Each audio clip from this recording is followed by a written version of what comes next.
This podcast is sponsored by nobody. Hey dudes, this is Katie Barberi, Tangerine in the Garbage Pail Kids movie, and you're listening to Tommy Throwback Kovac on Splat from the Past. Tommy thinks I have the belly button of an angel.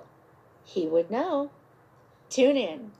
Hey dudes, welcome to Splat from the Past, the only 80s themed horror sci-fi show where things can get totally radical. Today is election day. Let's hope Kamala wins. Are you ready, people? I'm ready. So today I will be talking to a huge bucket list guest that I've been wanting on for a long time, and she's been a part of our lives forever, and I'm talking about the gorgeous, the talented, the courageous, the brave, Nicole Eggert.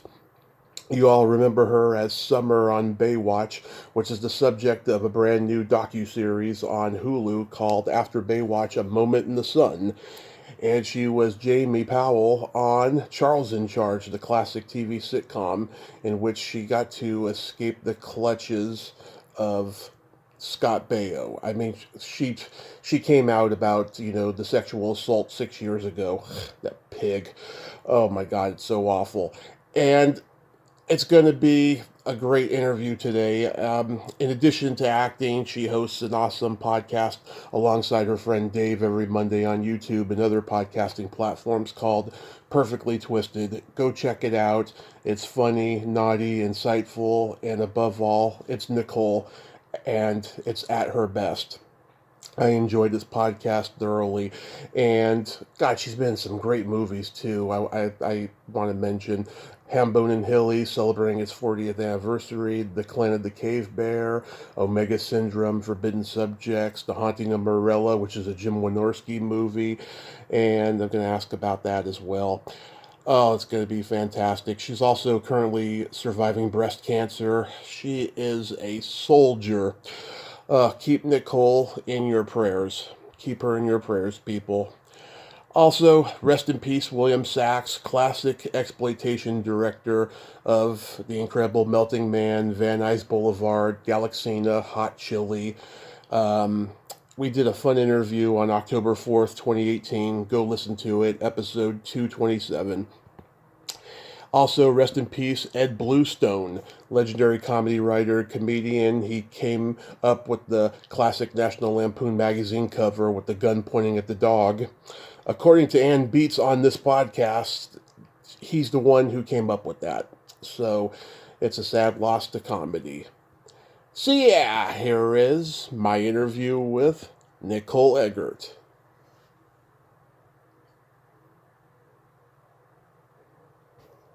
Hey, Nicole, welcome to the show. How are you today? Oh, I'm well. How are you? I am fantastic. I've been a fan forever, and we have mutual friends that have praised you. Katie Barberi, Carrie Haim, Lala Sloatman, and I've been following you through this amazing journey. Thank you so much for coming on today. I appreciate it. Of course. Thank you for having me. Absolutely. So, let's start with this documentary series, After Baywatch, Moment in the Sun. I watched all 4 episodes this past weekend, and I thoroughly enjoyed it. Good. I'll be honest, growing up, Baywatch wasn't my favorite show, but like most boys, I watched it for the girls. And I loved how everyone got to tell their stories and set the record straight. So, what's the origins of this doc?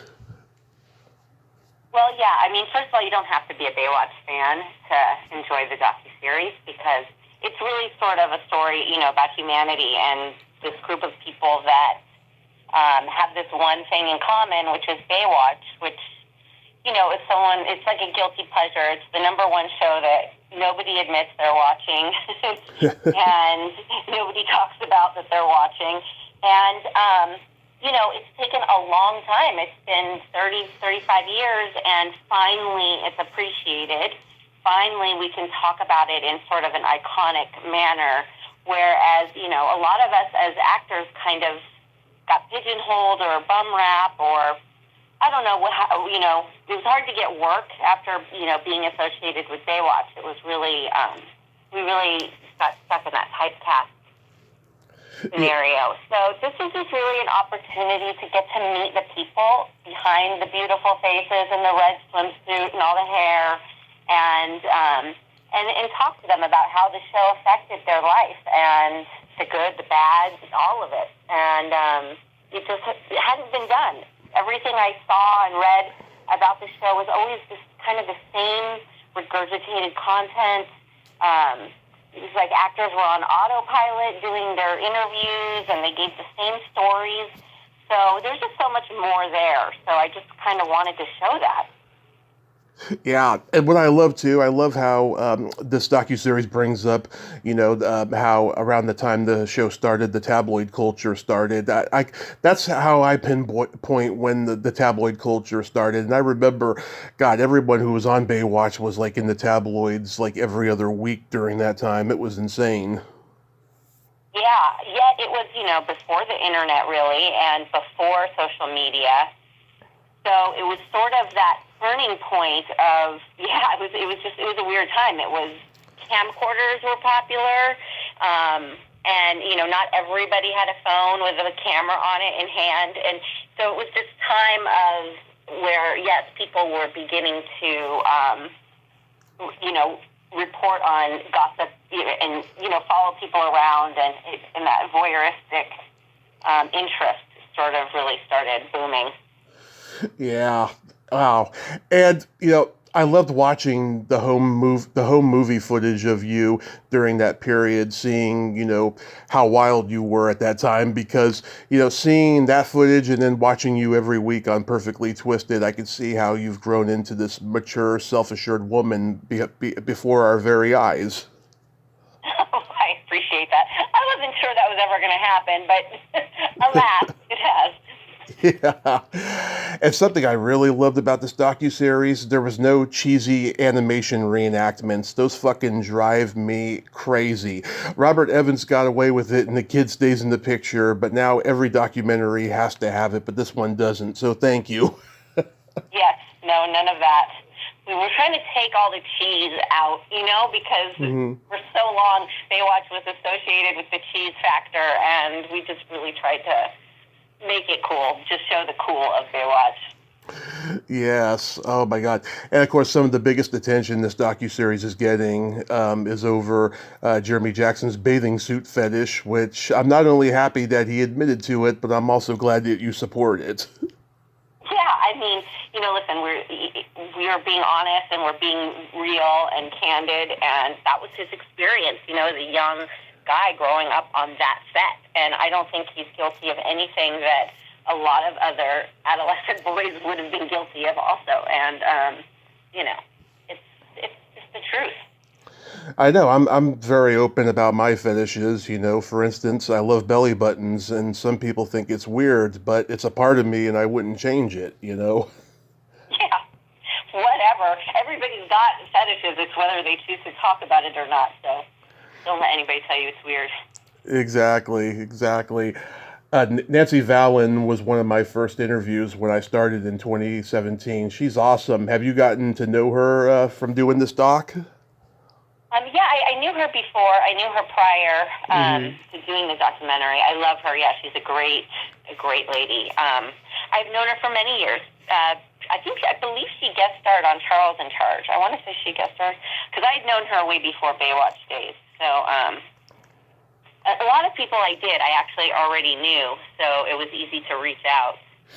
Yeah, plus, back then there was no internet. More people knew each other. It wasn't splintered out like it is now. Correct. Yeah, absolutely. It was a small world, small industry. One thing that was not brought up in this documentary, I remember back in the 90s, I saw you on the Howard Stern show, and you mentioned that when you were on Baywatch, you found a dead body. What happened? Yeah, I did. We were having really heavy rains, and anybody that's seen the coast, after a big heavy rain, a lot of debris comes up from the bottom of the ocean, and we were encountering so much plastic, and we were driving around. I think we were in a helicopter that day, trying to find a patch of beach that was clear so we could do a shot. And we found one in Long Beach. There was like a refrigerator that had beached itself, and they were like, okay, we can shoot around the refrigerator. So we get there, and I'm doing the rescue. I'm in the waves, and I can feel that there's something under the water. There's something lurking under. Mm-hmm. And as we just kept doing them, it's run in, dive, swim, and then do it again. And each time, it was getting closer and closer. And then on the final take, I dove under the wave and I came up, and as the wave turned, this body this body flipped over and surfaced, and it was a little traumatizing. Honestly, it was. Oh, of course. Horribly sad. I was spitting, trying to get all the water off of me because I was, I've got water on my face and my mouth that's being shared with this dead body. It was wild. And then I immediately got out. I said, listen, there's a body in there. And then we had to wait for the coroner. And it was hard to eat for a couple days after that. That's fucking insane, man. I hope his family was able to lay him to rest properly. God. Well, the coroner's office had said that they figured it probably was a transient that came through the wash. You know how we have the what they call the San Fernando River, yeah. And it's so that he probably somehow fell in there and washed out to sea. I don't know. Very sad, but I as well hope he was laid to rest. Yeah, God, that's crazy. So going back in time, your first theatrical movie was George Cukor's last movie, Rich and Famous. That had to have been amazing. Do you have a lot of good memories of working with him? I really do. He was so fantastic and really took his time with all the actors, including myself, which, can be rare being a child on set. A lot of times it's sort of like, show up, just do as you're told, be quiet, go away, And he was not that at all. He was amazing, and he was most of the time seated, in a wheelchair. And when he got really passionate, he would stand up and just talk, and move his arm in the air, and his pants would fall down. And he didn't care. He didn't miss a beat. He'd just pull him up and sit back down and, yell action. And it was such a gift to be able to work with him. Yeah, I mean, that guy famously got fired from Gone with the Wind because he told Vivian Leigh to change her hair. Not to mention the fact he directed one of my favorite movies of all time, The Philadelphia Story. So I'm sure at that age, you didn't appreciate his track record, but later on you did. Yeah, I mean, I knew going into it because my mom obviously explained to me and educated me, and so I knew I was going in to work with a legend, and I knew that I should pay attention to every single thing he did and said. So, there was a bit of awareness. I remember when you played T.J. Hooker's daughter in the first season. How was working with Shatner? Oh, he's great. He's so fun. He's such a good guy. That whole cast was so much fun. It was a great time. I loved that set. Did they just write you out after a while? Well, what they did is they replaced us with younger kids. Because over hiatus, we grew up a bit, and they wanted younger children. We got a little too old. We aged out. At 10. Oh, so they pulled a Griswold sting on you. They did. They certainly did.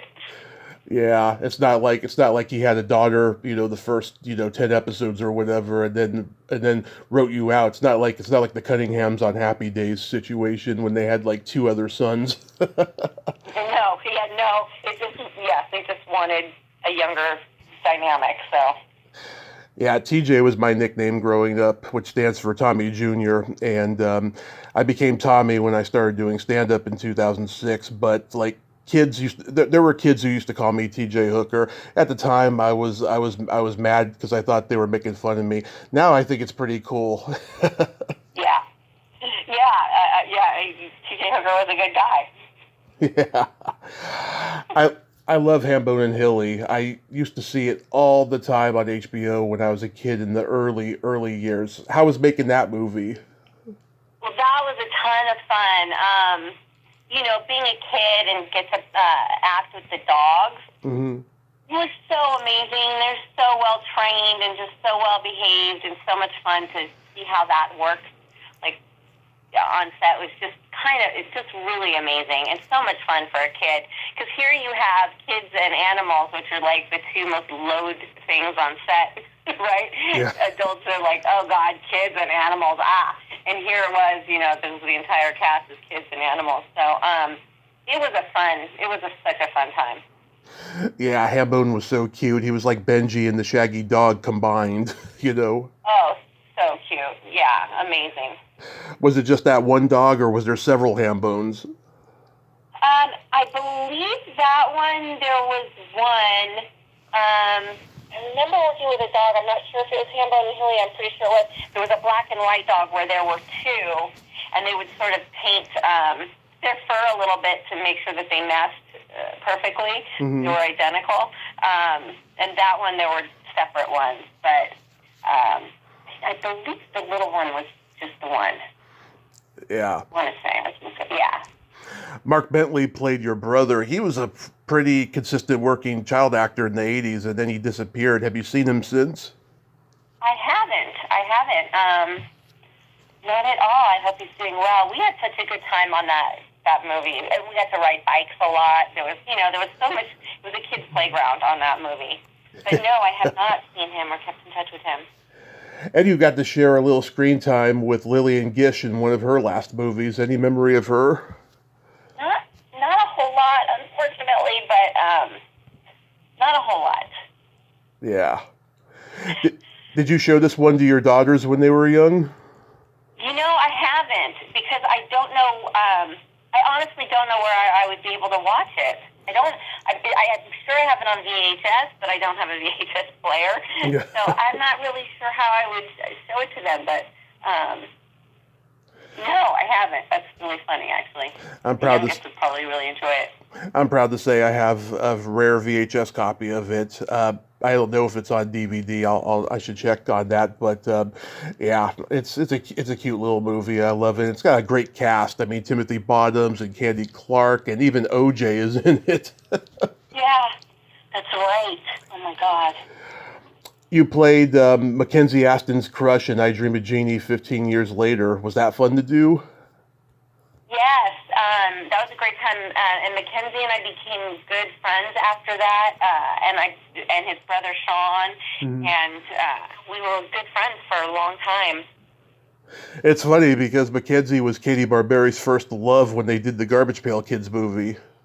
Oh, is that right? I love that. Yeah. It's funny because Katie looked so mature for her age. She looked older than she was, and she's like a year older than him. And not to mention she's taller than he is. I was going to say there's quite a height difference there, right? Yeah. Did you get to meet Barbara Eden? I did. I did, and I was just so starstruck with her because growing up, I loved I Dream of Jeannie. I mean, that was one of my favorite shows growing up. So I was over the moon to meet her. Yeah, and this was the first time we got to see Jeannie's belly button because in the pilot they had to reshoot it because it was so controversial for its time. Right, you're right. I remember that. Yeah. I grew up loving Who's the Boss. That must have been a fun show to do. That was such a fun show. It really taught me how the 4-camera show works, and that it's such a learning experience. So it was a great way for me to learn that leading up to going into Charles in Charge, because it's completely different than film. And I had done stage and I had done film, and this was sort of like a marrying of the two. So what a great set, what a great cast to learn that kind of sitcom format from. I really lucked out there. Yeah, I can remember these episodes when they were first on, and thank God for Hulu that I can go back and rewatch them. That first episode you did, the one where Samantha wants to go on the ski trip, but she's not allowed to go. Tony is up on the chimney, trying to find out why it's all clogged, and like Catherine Hellman's at the bottom, and she's like, "Give it a good whack." Next thing you know, she's covered in ash. Yes, yes, absolutely. Oh my gosh, yes, I have to go back and watch these as well. Yeah. Oh God, that was hilarious. And you're also in the Hickey episode. That was pretty bold for its time. I can't think of another sitcom that explored teen hickeys at that time. I know, it was ahead of its time. I don't even know if they really would do that anymore. No. Yeah, definitely a sign of the 80s. Yeah. The girl who played Julia, Angela Lee Sloan, I talked to her a few years ago. Her and Stacey Tolkien together, they both did voices for the Charlie Brown cartoons in the 80s. Yes, I grew up with them. I also did voice work for Charlie Brown in the 80s. Yeah, Stacey and Angela were my good friends growing up as well. I love them. So amazing. Oh, what a small world! Yeah. Yeah. Did you do the Charlie Brown cartoon with Brad Keston? You know, I remember being by myself, Okay. and I'm not sure who the rest of the cast was. It was so long ago. But it was I did a special. It was like an arc where Charlie Brown had a crush on a girl and was going to kept going to a football game or something to find her. She's the one, Charlie Brown. I'm pretty sure is what it was called. I can't remember the name of it, but I can't remember much else about it. Yeah. Yeah, it did Dennis the Menace. I played Margaret a few times. A lot of voice work when I was a kid. I know, it's so funny because you look nothing like Margaret, and just trying to picture that is just hilarious to me. Yeah. Yeah. That's the beauty of voice work, right? Exactly. I've heard you say many times you loved making the Clan of the Cave Bear. Tell me about that experience. That was like one really big long summer camp, mixed with like really high production. We were in Vancouver. We stayed in like a ski lodge. When we started, it was the end of winter and the snow was melting. And Canada is just such a playground for kids too, from rafting and skiing and snow, hiking. All the things you can do there are so much fun. And then on the work side of it, it was this big. We had to go through all this training of like Cro-Magnon people versus Neanderthals and the languages that they would speak and how they would act, how they would walk, all the things that they would do, the wardrobe. So it was so much that went into it. And then the locations we would go to were amazing. I mean, most mornings we left by helicopter and they would just land somewhere. And it just was beautiful. Just such a once-in-a-lifetime experience, honestly. Wow. Do you remember Joey Kramer? Joey Kramer. I don't believe I do. He was young Browd. His name was in this movie. He did Flight of the Navigator around that same time. Okay. Yeah, I had him on a few years ago. He's doing pretty well now. He got to escape the child actor cliches after a while. He's like clean and sober now. Oh, good for him. Which is tremendous. Did you get to meet Daryl Hannah? Oh yeah. I worked with Daryl quite a bit, and that was amazing because she had just come off of Splat, which was, I loved it. That was like a fave of mine when that came out. So, getting to hear about all of that was so fun. And of course, Booger himself from Revenge of the Nerds, Curtis Armstrong, was a Neanderthal. Yeah, he was great. He was so much fun. I worked with him a bit, and Pamela Reed a lot. Oh, she's great. Yeah, she's great. She played my mother. Tom Waits, I worked with a lot. There was a lot. It was really fun. How about Licia Naff, who played Uba? Yes, but I mostly worked with Samantha, who played the younger one. Mm-hmm. So I was with her more, and then and James Remar, right? Oh yes. Yeah, he played the father. It was just amazing, just amazing actors. Yeah, Michael Chapman, of course, he photographed many of my favorite movies, Taxi Driver, The Last Detail, Personal Best, and he had just done the Tom Cruise movie, All the Right Moves, at the time that he did this movie. He casted you again in Annihilator, where you played Jeffrey Lewis's daughter. Yes. Yes. That was a strange, that was a fun, strange stuff. That was really, really neat. I love when there's a lot of special effects and the makeup and all. I love all the prosthetics and that process. So that was a really fun learning experience, that movie. Yeah. Did you know Juliette Lewis? No. I don't know her. Obviously, I know her work, and I'm a fan of hers. I adore her, but I don't know her, actually. Oh, okay. She didn't visit the set or anything? No, I wish. No. I really like Omega Syndrome. I thought that you and Ken Wall had better father and daughter chemistry than Arnold and Alyssa Milano in Commando. Oh, thank you. He was so much fun to work with. Yeah, we had a great time, and I think it really kind of showed on that set. And even Xander Berkeley, who was the bad guy who kidnapped me, he was so amazing and kind and generous and fun, too, to be around. They made it fun for a kid to be there, so I really appreciated that. Yeah, there was George DeCenzo and Doug McClure. Yeah. Yep. Yeah. All great. They were all very kind.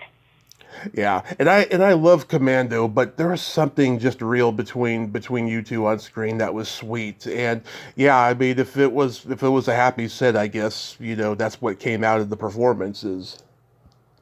Yeah, I think you can't really fake that or hide that. When that chemistry and that camaraderie is there, it shines. Mm-hmm.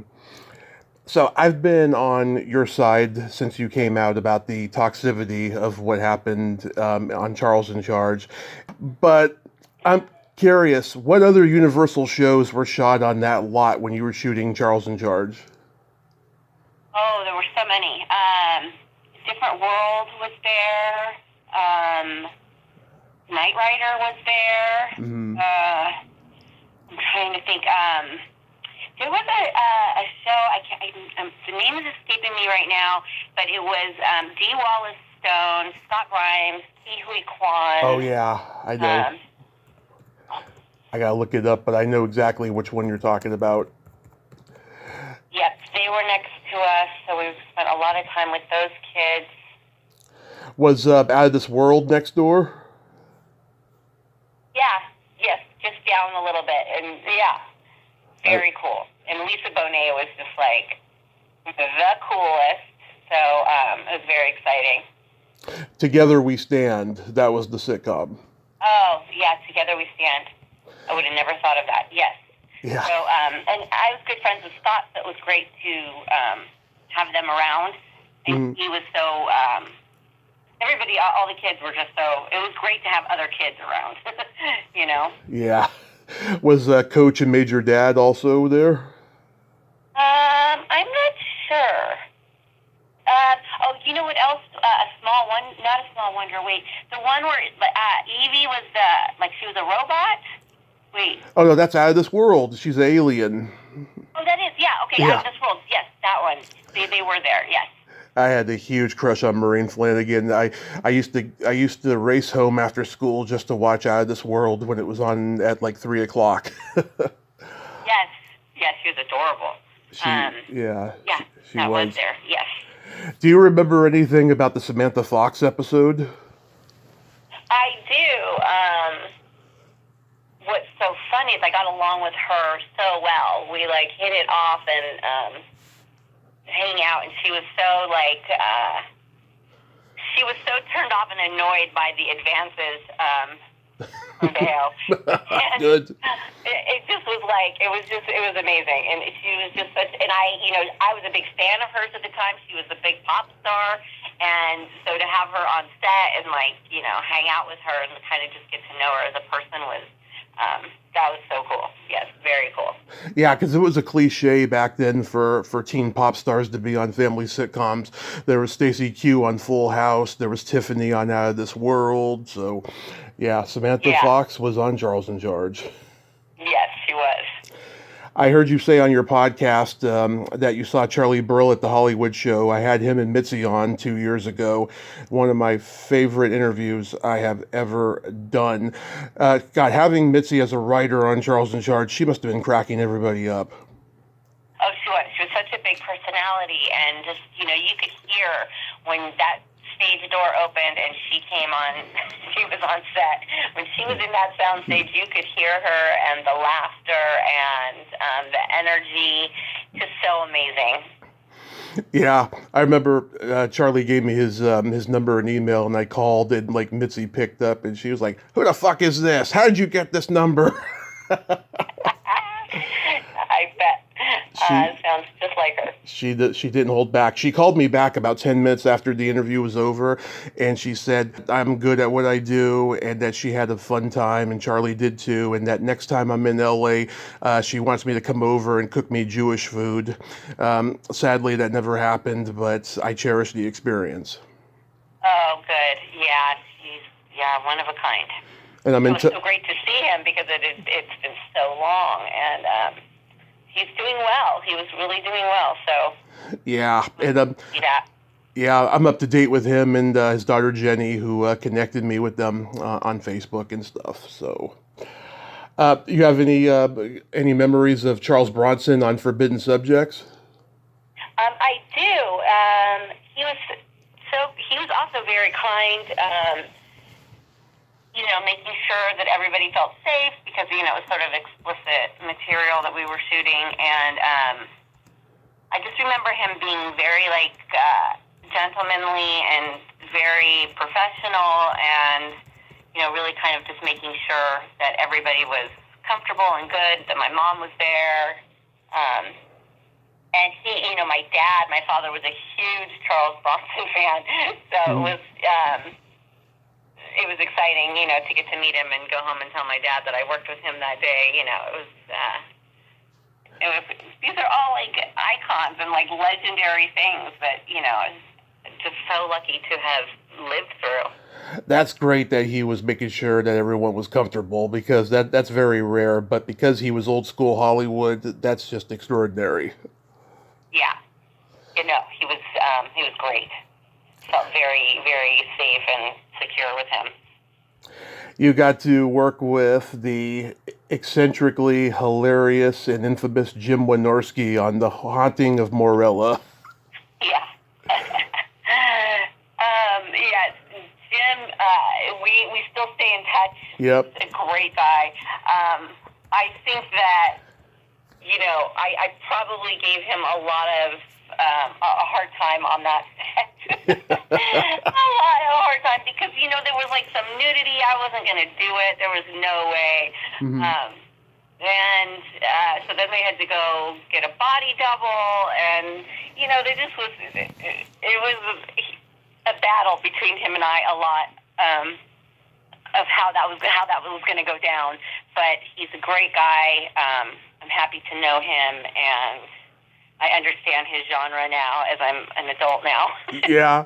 I understand, and he's a good guy. Yeah, I've met him in person, and I've interviewed him. He is just a hilarious force of nature. Every day he's cracking me up on Facebook with the things that he posts. I mean, yeah. he don't hold back, that guy. He's another Jeremy. Yeah, whenever I see a post, then I have to stop and go, wait, what? And then I look, and it's always Jim, and I'm like, oh, okay, got it. Yeah.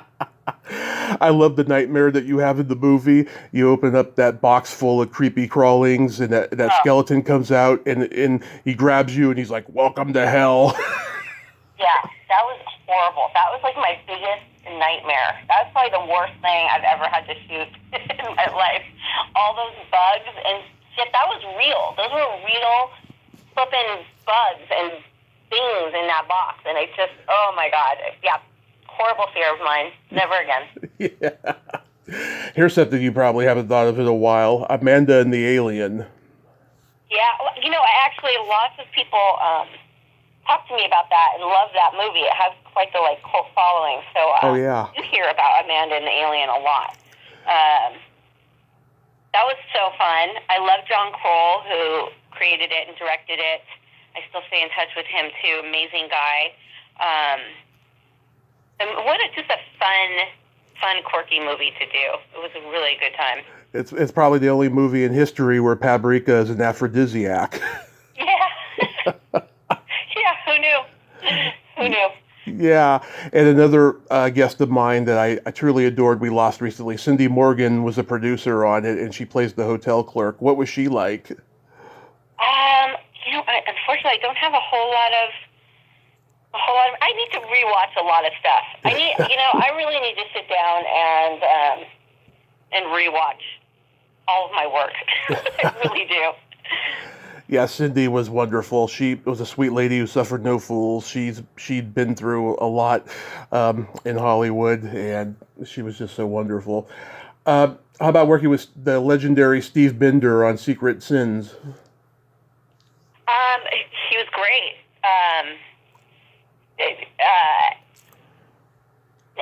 Secret Sins had a different name too. I believe that there's two names to that movie. Mm-hmm. But again, there's really, I have to say, there's not many projects I've done where I had a terrible time. I really have lucked out, and I think that maybe that's what's kept me going and wanting to be in this industry, is because I've really been fortunate with the people I've got to work with and the projects I've got to be on and cast in, and I really lucked out. I really did. Hey, Steve is a sweet guy. I had him on last year, and God, he's the history of television. You should have him on your podcast. I think you two would have a great talk. Yeah, that's a good idea. I love National Lampoon's Cattle Call. Oh my God, you look like you were all having so much fun making that movie. Okay, that was a weird movie. That was a weird. Okay, I just take back what I said before about all these great experiences. That one was really strange. I really felt like I was in the Twilight Zone on that set. Actors, great, fine, got along pretty well with most of them. But there was something going on, religious-wise, with the production side. Yeah. I'm not really sure what that was about, but they kept talking about being on the other side of the sun. Oh, God. And then I was invited to a dinner, which is really not that uncommon if a producer asks you to, go to a dinner. Mm-hmm. And when I got there, it was a real variety of people, and it was quite a long table, from, atmosphere actors to PAs to producers. And I had brought a friend with me, and they really ripped her apart at the table, and she was mortified, horrified, and furious with me. I was and she got up and walked away from the table, so of course I followed her, and she was like, "What the fuck is this?" And I was like, "I don't know. I have no idea. I have no idea what's going on." It was just so weird. That was a weird, bizarre experience. That sounds like Scientology. It does, right? Yeah. It sounds like it without saying it. And then it was I was working with Chelsea Handler. Yeah. And I had gone to dinner with her and the other actress. And I was telling her about what was going on, and that I thought maybe was it Scientology? What do you think? It's so weird. This is what they did to my friend. And then the next day on set, she yelled out in front of everybody, "So Nicole thinks you all are Scientologists. Is this true?" Yeah. And what happened? I wanted to die. Nobody answered her. Everybody ignored her. I wanted to crawl in a hole and die. Yeah, that one I wouldn't want to redo. Yeah, that's creepy. That was kind of a leave it. Yeah, no. Oh, that's creepy, man. So I mean this sincerely, Nicole. The best part of my week is watching Perfectly Twisted on YouTube. Where did that name come from? Well, they kind of asked me, everyone, what do you want to call it, when I was doing the web design and everything like that, and I was like, I don't know what describes me. I was like, and it just popped in my head, and I thought, it's something I just really relate to. It really resonates with me, because I feel like I have a lot of weird experience under my belt, and I've never really gone to any kind of really deep, dark place with it. I definitely find humor in the darkness, and I'm one of those people that laughs when everybody else is uncomfortable. I think it describes me well. Is just I'm perfectly twisted of good and bad humor. Yeah, my sense of humor is very bawdy and very dark. And a couple of years ago, I talked to George Carlin's daughter, and I said, because of your father, my sense of humor is wonderfully twisted, and that made her laugh out loud. And that's the only time I was able to get her laugh the whole half hour we talked. Oh, really? Yes, and Jeff Carlin, like what a genius. Yeah, love that guy. Oh, yes. Oh, my God. I have all his HBO specials memorized verbatim. The guy was a craftsman. I mean, comedy was his life. Yeah, he was, yeah, amazing.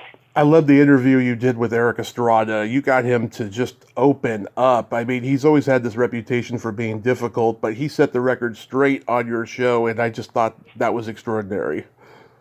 Yeah, he was super hesitant to do a podcast, didn't really want to do an interview, said he doesn't do much of this, and I was like, well, here's your chance, and he really unleashed, didn't he? He really just opened up and had stories for days. Yeah, I really enjoyed that one. Also, you had Ryan and Andre on for Halloween last year. Those guys are great. I love those guys. Yeah, really good guys. Love them. Been friends with them for so many years. And the Monster Squad franchise is so cool. The best. And, yeah. The best. Mark Price. I knew him a little bit when I was doing stand-up, and he's been on. Love that guy. Of course, Lala's been on. Wow, you had Mackenzie Phillips. I am so jealous. She was awesome. She's so awesome, and I just saw her recently, so I got to talk to her in person, which was amazing because so many times it's just through the computer. So what a lovely lady. One thing I've noticed last 7 years that I've been podcasting is I've developed an empathy for people that I didn't know I had and stuff. Have you gotten to that point podcasting? I think I just do already in general have an empathy for people, and it's like I just am so interested in everybody's story because everybody's got one, and everybody's got their trials and their tribulations and all of it, and I just it's just so great to hear about it all and to have that human connection, and to make us all feel like we're all here in this together.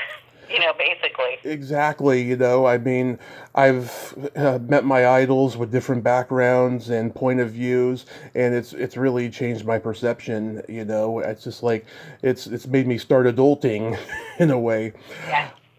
Do you have any bucket list guests? I would go on and on and on and on. There's so many people. But I would love to have Heather Locklear on. Yeah. I just love her. I love her so much.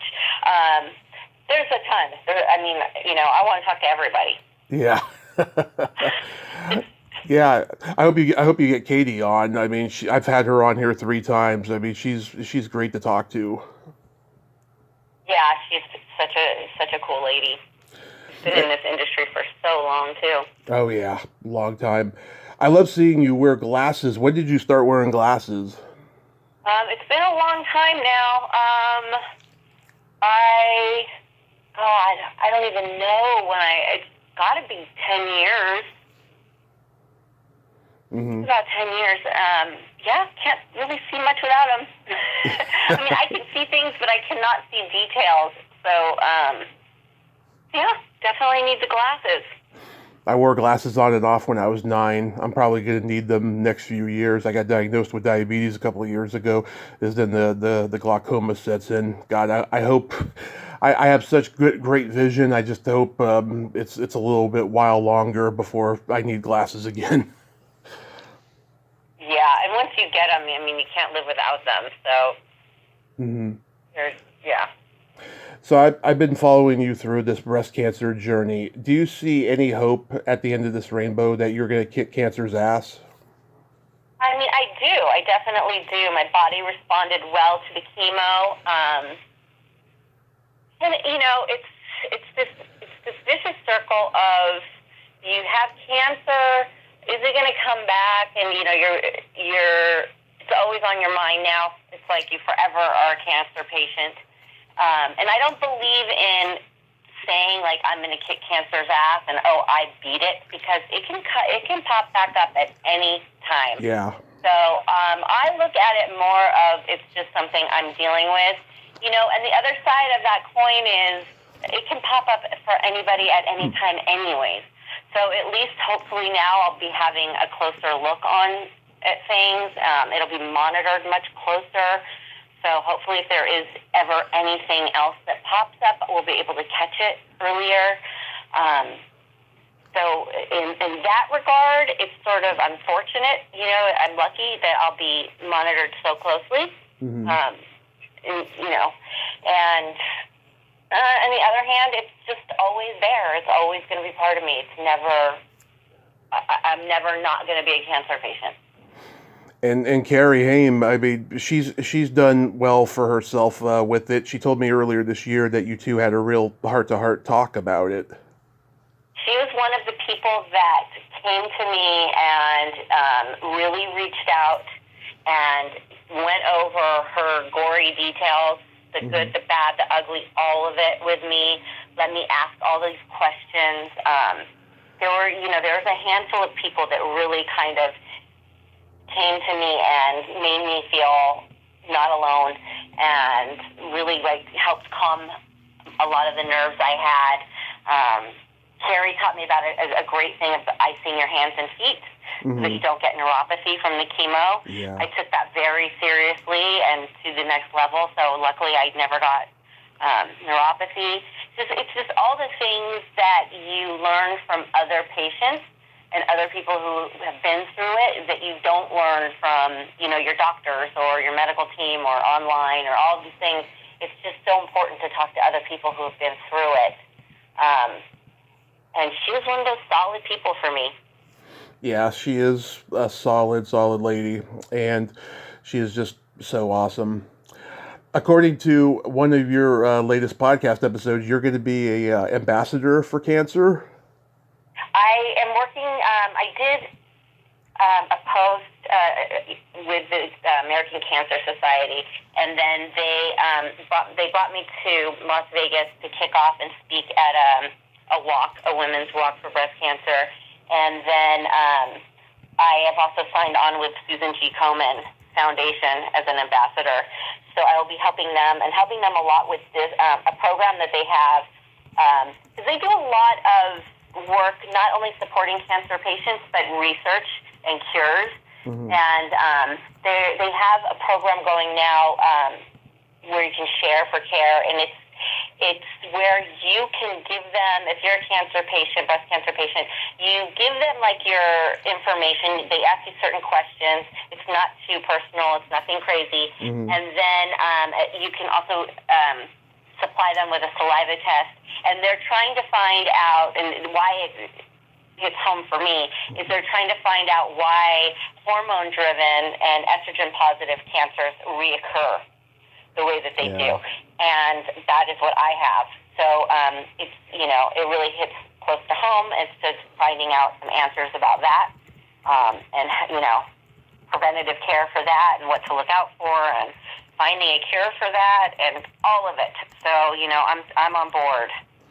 Oh, that is so awesome. That's, God, I really think you're going to beat cancer's ass, and it's going to be just absolutely tremendous. And, who knows, maybe this will lead to, you coming back to acting more, Yeah, I would love that. I really would. It's really made me stop and think a lot about what I want to be doing and how I want to be spending my time. And, yes, I hope this industry finds its footing again and picks back up, and more fun to be had by all.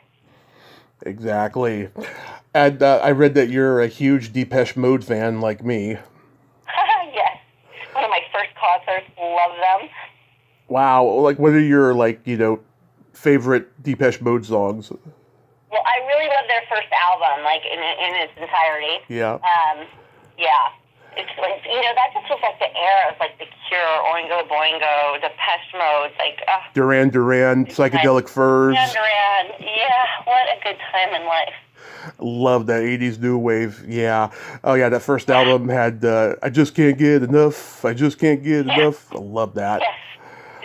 And all the blasphemous rumors, and like it just was such a moody, such good moody music. I don't know, I love it. Yeah, I love Strange Love and People Are People, which, by the way, I'm surprised People Are People was not like Kamala's campaign song, because it's an anti-racism song. That's good. Yeah, it's kind of forgotten, huh? Yeah. That would have been a good choice for her. When Violator came out, I was like 7 years old, and that was such a blockbuster album. I really loved that album. I was an MTV kid. I was watching all the videos and stuff. They like outlasted all their contemporaries in that new wave era in terms of longevity and success. Even Duran Duran, who was the hugest new wave band from that era, they didn't sustain the success that Depeche Mode had, it seemed.